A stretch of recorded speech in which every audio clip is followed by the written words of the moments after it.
Samsung J7 01 বুঝলে, এটার হচ্ছে ডেড ফোন, কোনো রিডিং নাই, রিডিংয়ে শুধু 0.0025, ঠিক আছে।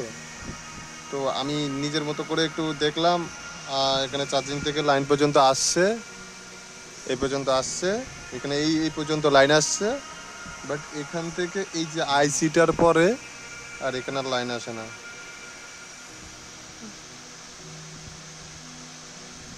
মানে কি, আচ্ছা সরি, আমি তো এইভাবে মাপি নাই, আমি জানি না মাপ ভুল হয়েছে নাকি ঠিক হয়েছে।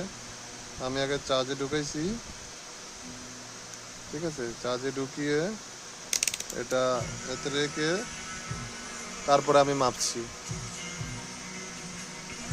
তো ভুল সঠিক একটু বলবে।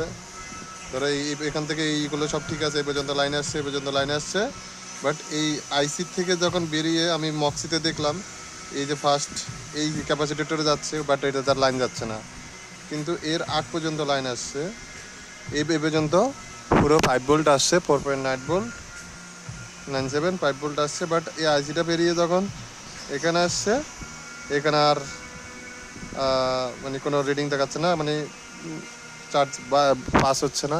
এটা কি চার্জিং আইসি না কি, সেটাই আর কি। বলুন। সিমে মনে হচ্ছে এখন একটু